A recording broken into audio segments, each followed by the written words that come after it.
آپ کا ایران کے صدر کی جو آج ملاقات ہوئی ہے، جو گفتگو ہوئی ہے، وہ ملاقات تقریباً ایک ہفتے سے طے تھی کہ ملاقات ہونے والی ہے. تو روس اور چائنا تو بالکل یہ نہیں چاہ رہے ہیں کہ آئل فیلڈز کے اوپر جو ہے اٹیک ہو مڈل ایسٹ کے. ایون جو خبریں ہیں وہ سعودی عرب بھی نہیں چاہ رہا ہے کہ آئل فیلڈ کے اوپر اٹیک ہو. اب وہ کہاں ہوگا، تو مجھے لگتا یہ ہے جو میں نے بھی اندازہ لگانے کی کوشش کی ہے کہ شاید کچھ ملٹری انسٹالیشن جو ہمارے ایران کے ہیں وہاں پر کچھ اٹیک اسرائیل کرنے کی کوشش کرے گا تاکہ فیس سیونگ بھی اس کو ایک مل جائے. اور اب دیکھنا یہ ہے کہ وہ فیس سیونگ کے لیے ایران کتنا تیار ہے اس یہ دینے کے لیے، کیونکہ یہ اب ایران کی بھی ایک سمجھ لیجیے پولیٹیکل آئیڈینٹی اور اس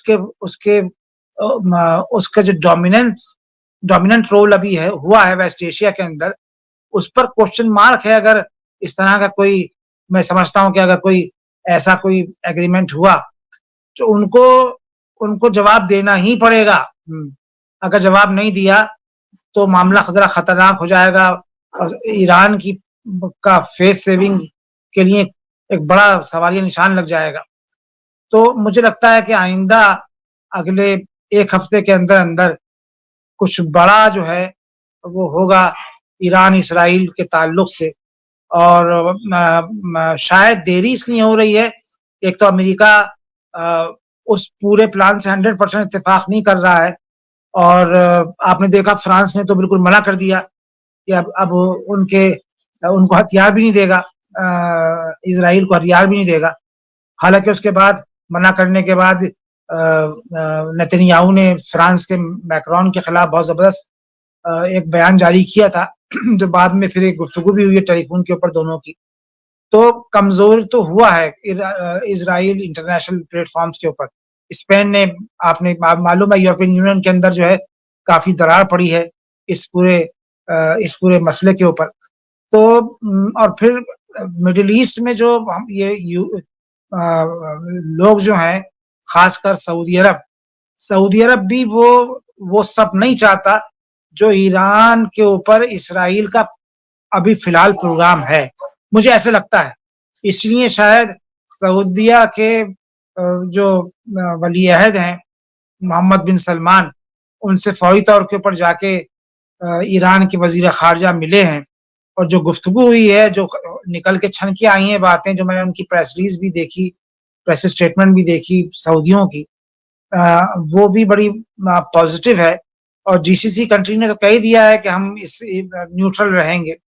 لیکن اس اسٹیٹمنٹ کے بعد جو بڑی ڈیولپمنٹ ہوئی ہے وہ یہ ہوئی ہے کہ ایران نے ایک نیا اسٹیٹمنٹ دیا ہے کہ جی سی سی کنٹریز یا ایران کے جو قرب جوار میں جو کنٹریز ہیں، جی سی سی میں تو عراق نہیں آتا ہے، سیریا تو مخالف ہے ہی ہے، لیکن جارڈن بھی جی سی سی میں نہیں آتا ہے. تو اگر کسی کنٹری نے اپنا ایئر اسپیس بھی اگر اس کی بھی اجازت دی ایران کو، تو وہ بھی اینیمی کنٹری کہلائی جائے گی، سمجھی جائے گی. تو یہ جو مینیورنگ ہو رہی ہے آہستہ آہستہ ایران کے ذریعے، اس نے بھی شاید جو ہے ایک ری تھنکنگ کے لیے ویسٹ ایشیا میں اور یہ مڈل ایسٹ میں ایک وہ کیا ہے.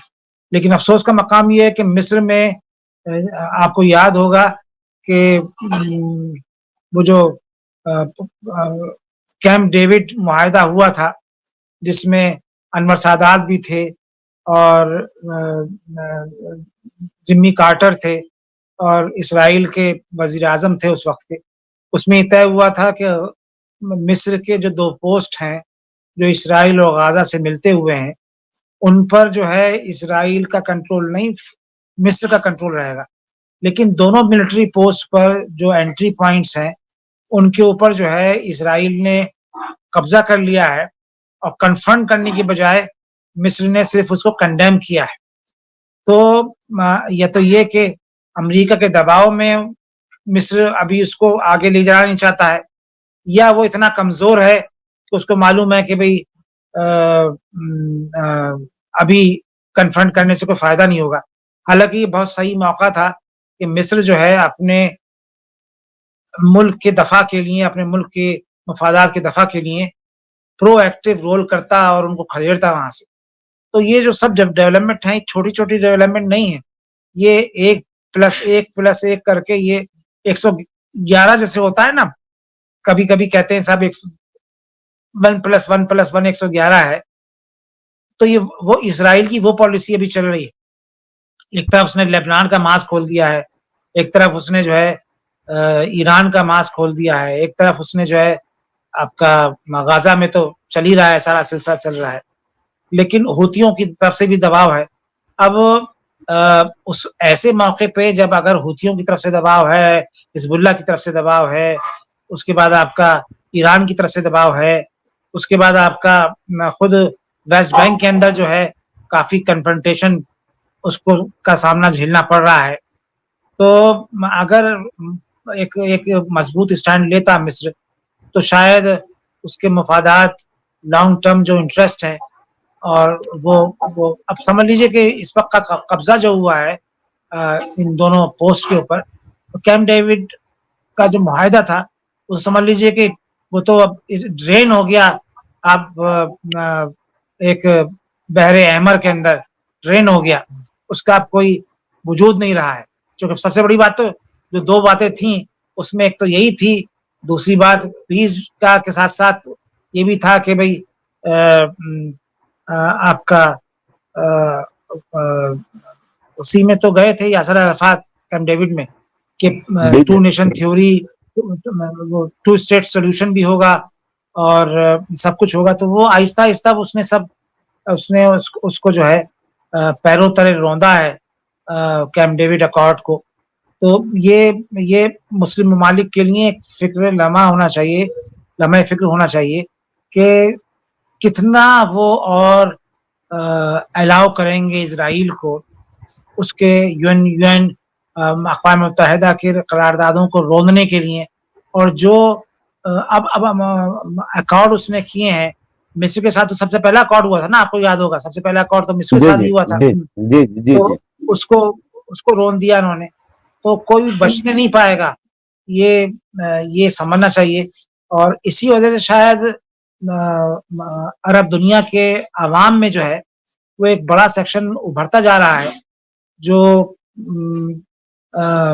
اسرائیل کے خلاف اندر ہی اندر جس کی نے گفتگو کرنی شروع کر دی ہے.